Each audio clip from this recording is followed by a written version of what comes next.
A arte de governar ou exercer influência sobre os outros é uma disciplina complexa e multifacetada que tem sido objeto de estudo por inúmeros filósofos ao longo da história da humanidade.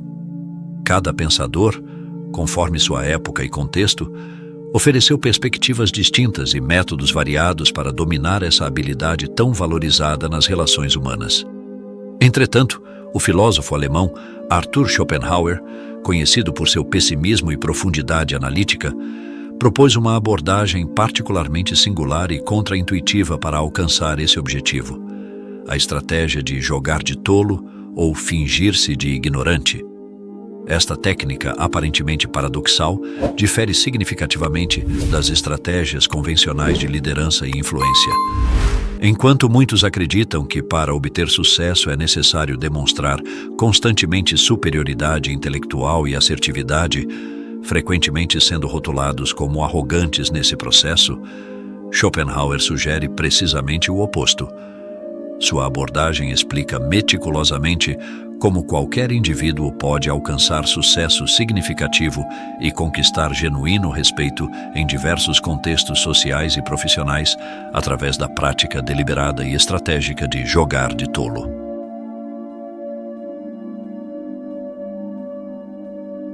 Para compreender plenamente essa filosofia, devemos examinar suas raízes na experiência pessoal do filósofo. Quando Schopenhauer tinha apenas 19 anos de idade, em um momento formativo para sua personalidade e pensamento, sua mãe, Johanna Schopenhauer, que viria a se tornar uma escritora renomada, enviou-lhe uma carta profundamente reveladora. Nesta correspondência, ela não poupou críticas ao comportamento intelectualmente dominador do jovem filósofo, destacando sua constante necessidade de demonstrar superioridade em discussões e debates.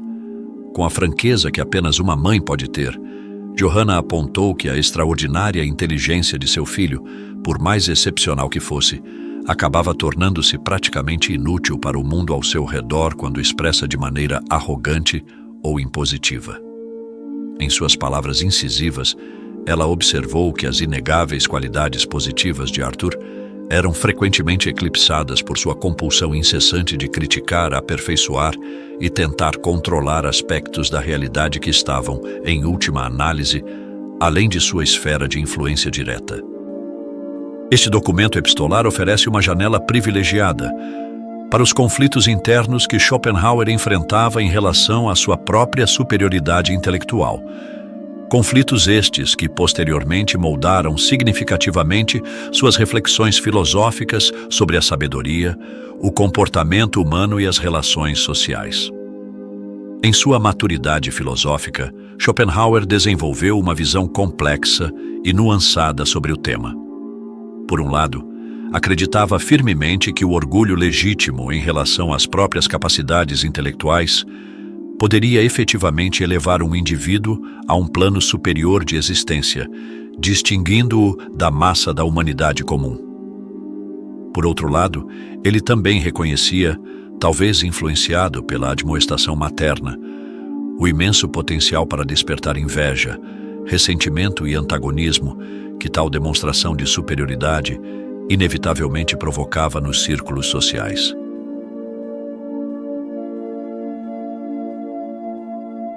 Analisemos agora com maior profundidade o que essa prática de fingir-se de ignorante realmente oferece como estratégia nas relações humanas e na conquista de objetivos pessoais e profissionais.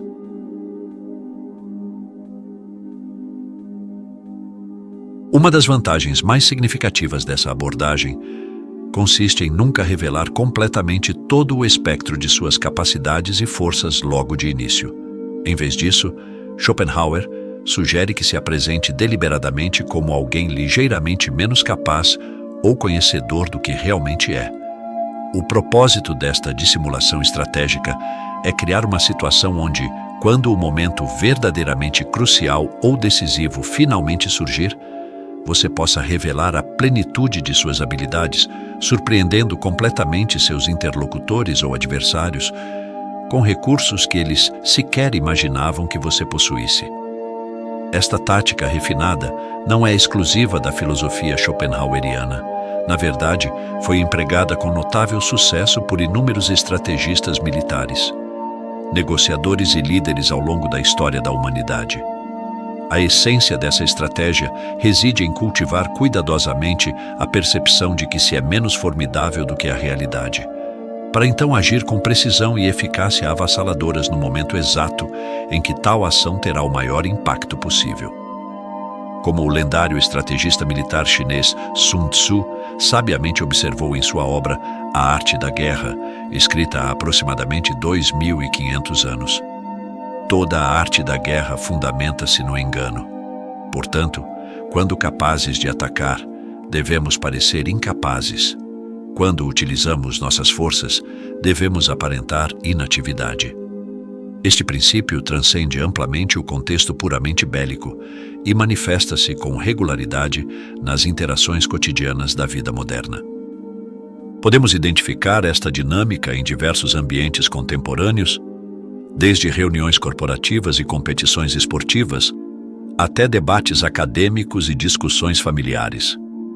Em todos esses contextos, invariavelmente encontramos indivíduos que demonstram uma inteligência verdadeiramente extraordinária, mas que a aplicam com uma sofisticada economia de exposição. Estas pessoas raramente monopolizam a palavra ou buscam protagonismo constante, porém, nunca deixam de estar presentes nos momentos importantes. Quando finalmente chega o instante decisivo, elas fazem sua contribuição de maneira tão precisa e impactante que surpreende a todos os presentes. Estes praticantes da arte da surpresa estratégica estão, consciente ou inconscientemente, seguindo o sábio conselho atribuído a Mahatma Gandhi: fale apenas se isso melhorar o silêncio. Esta economia de expressão não representa timidez ou insegurança, mas sim um profundo entendimento do timing e do impacto comunicacional.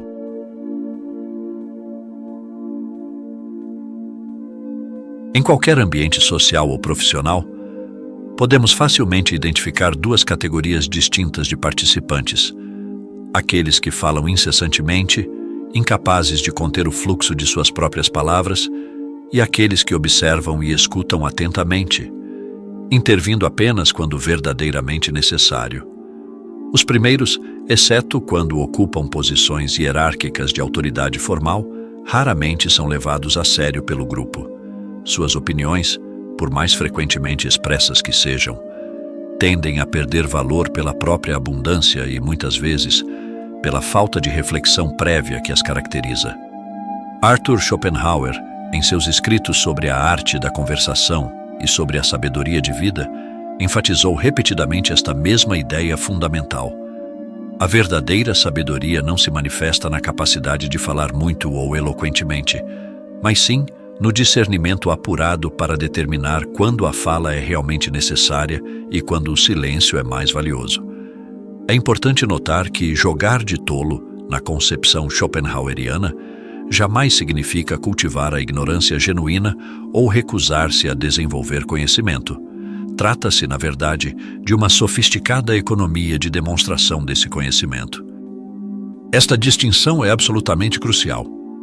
A estratégia não consiste em ser efetivamente ignorante, mas em saber com precisão quando compartilhar sua sabedoria e, igualmente importante, quando reservá-la. O filósofo grego Platão expressou essa ideia com notável elegância quando escreveu: os sábios falam porque têm algo a dizer, os tolos falam porque têm que dizer alguma coisa. Esta máxima captura perfeitamente a essência da abordagem que Schopenhauer recomenda.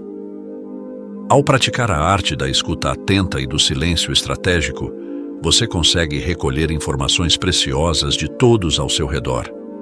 Observa as dinâmicas interpessoais em jogo, identifica os verdadeiros interesses de cada participante e mapeia as correntes subterrâneas que frequentemente determinam o desfecho de discussões muito mais que os argumentos explicitamente apresentados.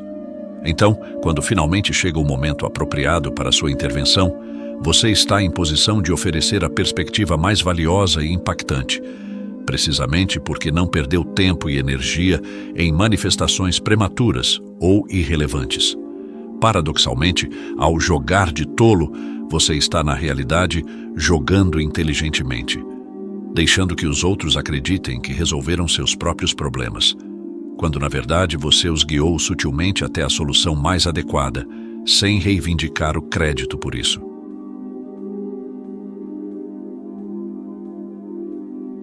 Em nossa trajetória de vida, estamos constantemente cercados por diversas figuras de autoridade, pais, professores, mentores, empregadores, a quem devemos demonstrar respeito por razões tanto práticas quanto éticas. Embora essas figuras possam ocasionalmente cometer erros, especialmente quando nossos pais avançam em idade e enfrentam os desafios naturais do envelhecimento, a abordagem mais sábia raramente consiste em confrontá-los diretamente ou expor suas falhas de maneira humilhante. Em vez disso, Schopenhauer sugere uma tática infinitamente mais sutil e respeitosa. Devemos nos esforçar para guiá-los com delicadeza, implantando ideias em suas mentes de maneira tão habilidosa que eles genuinamente acreditem que tais pensamentos se originaram de sua própria sabedoria. Esta abordagem preserva sua dignidade enquanto ainda permite que o resultado desejado seja alcançado. Podemos observar exemplos inspiradores dessa filosofia em diversos contextos. Imagine, por exemplo, atletas profissionais que ocasionalmente permitem que um jovem fã com alguma deficiência os vença em uma competição amistosa após aparentemente empregarem seu máximo esforço. Essa gentil encenação cria para o jovem a poderosa e transformadora sensação de ter conquistado legitimamente a vitória por seus próprios méritos. Tal gesto não apenas proporciona uma experiência inesquecível para o beneficiário, mas também cultiva um ambiente de respeito mútuo, dignidade e compaixão para todos os envolvidos. No ambiente profissional, frequentemente nos vemos na delicada posição de ter que administrar nossos superiores hierárquicos. Nestas situações, geralmente recorremos instintivamente à estratégia de jogar de tolo, não por termos familiaridade com os escritos de Schopenhauer, mas simplesmente porque compreendemos intuitivamente que evitar expor os erros de nossos superiores é crucial para a preservação de nossos empregos e para a manutenção de um ambiente de trabalho harmonioso. Como Schopenhauer astutamente observou, fingir-se de tolo é o último recurso para encobrir os defeitos dos outros. Esta máxima captura com precisão a importância fundamental de proteger a dignidade alheia. Afinal, somos todos seres humanos imperfeitamente perfeitos, dotados de emoções complexas e vulnerabilidades profundas. A prática constante de corrigir publicamente os outros, por mais tecnicamente corretas que sejam nossas correções, inevitavelmente nos transformará nos vilões aos olhos daqueles que são assim expostos.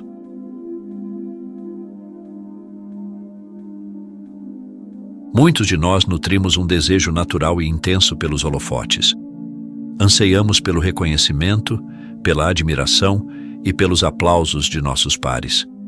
Esse desejo pode ser perfeitamente saudável e produtivo quando já estabelecemos uma reputação sólida como especialistas ou superestrelas em nosso campo de atuação. No entanto, antes de alcançarmos esse patamar de reconhecimento, Schopenhauer adverte que é infinitamente mais prudente manter um perfil discreto e moderado.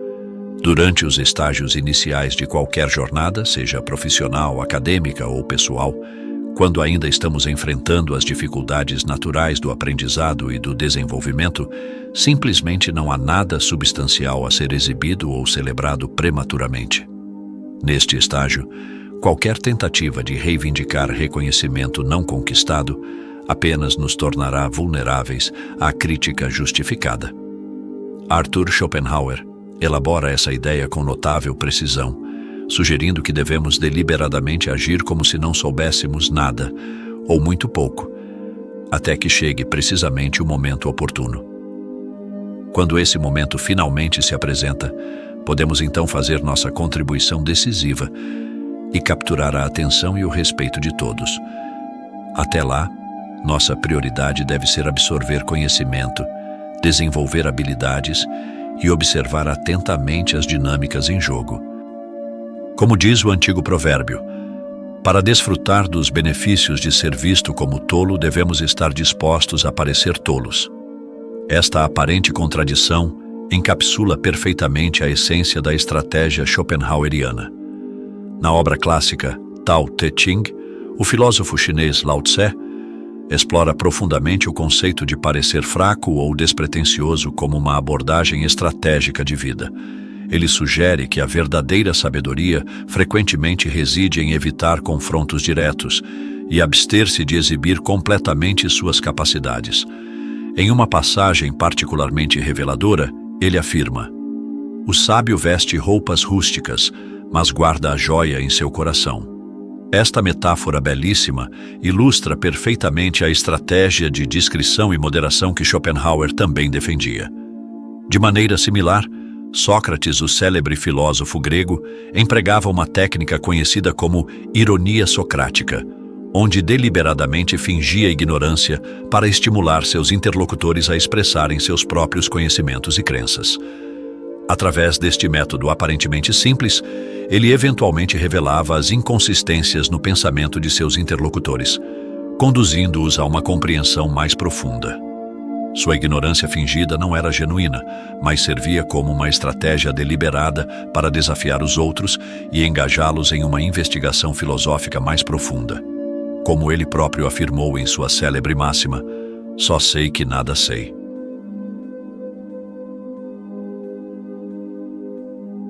Arthur Schopenhauer observou com notável perspicácia uma peculiar fragilidade da natureza humana. Nossa tendência a nos preocuparmos excessivamente com as opiniões que os outros formam a nosso respeito.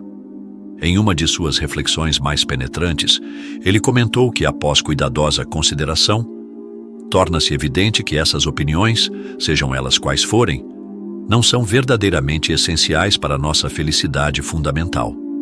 É uma tendência natural e praticamente universal que os indivíduos se preocupem exageradamente com sua imagem perante os outros, frequentemente permitindo que essa preocupação determine seus comportamentos, escolhas e até sua identidade. No entanto, Schopenhauer sugere que nosso objetivo mais elevado não deveria ser impressionar os outros com demonstrações exageradas de inteligência ou habilidade, mas sim conquistá-los através da autêntica humildade, não mediante comportamentos rudes ou arrogantes que apenas alienam aqueles ao nosso redor. Ao conscientemente encobrir os defeitos alheios e criar situações em que os outros se sintam capacitados a resolver seus próprios desafios, você está efetivamente assumindo o papel do intelectualmente tolo, apenas na superfície. Paradoxalmente, essa estratégia posiciona você como o azarão, aquele de quem pouco se espera, permitindo que você ultrapasse consistentemente as expectativas e, consequentemente, conquiste genuinamente o respeito daqueles ao seu redor.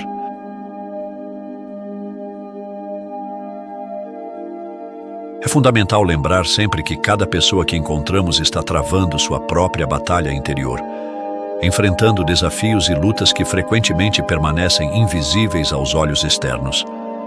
Esta compreensão deve inspirar em nós uma atitude constante de gentileza e compaixão nas interações cotidianas. Todos nós já ouvimos colegas de trabalho ou amigos reclamando de pessoas excessivamente exibicionistas em seus círculos sociais ou profissionais. Aqueles indivíduos que, após qualquer pequena vitória ou conquista, fazem questão de ostentar seu sucesso e esfregá-lo impiedosamente no rosto dos outros. Esse comportamento raramente desperta admiração genuína. Pelo contrário, quase invariavelmente gera antipatia, inveja e ressentimento. O famoso empresário e figura controversa Frank Lucas capturou essa ideia com notável precisão quando afirmou: "O mais barulhento na sala é o mais fraco na sala." Esta máxima resume perfeitamente a noção de que aqueles que sentem necessidade constante de proclamar suas próprias virtudes e conquistas frequentemente o fazem precisamente para compensar inseguranças profundamente enraizadas. Arthur Schopenhauer certamente não seria um entusiasta desse tipo de comportamento ostensivo. Ao contrário, ele sugeria que se poderia conquistar genuinamente as pessoas ao interpretar o papel do tolo estrategicamente, quando os outros não esperam que você vença ou se destaque em determinada situação. E então você consegue esse feito, A maneira como você reage a esse sucesso torna-se crucialmente importante. Responder como se não fosse grande coisa, como se tivesse ocorrido quase por acaso, fará com que os outros o vejam como genuinamente humilde, uma qualidade que, paradoxalmente, pode ser ainda mais impressionante e atraente do que a própria vitória em si. Agora você detém uma das mais poderosas estratégias filosóficas já concebidas. A Arte de Jogar de Tolo, de Schopenhauer, não é apenas uma curiosidade histórica, mas uma ferramenta transformadora para seu arsenal diário. Imagine dominar cada interação social com a precisão de um mestre estrategista, influenciando sem parecer que está tentando influenciar. Muito obrigado por investir seu valioso tempo neste vídeo.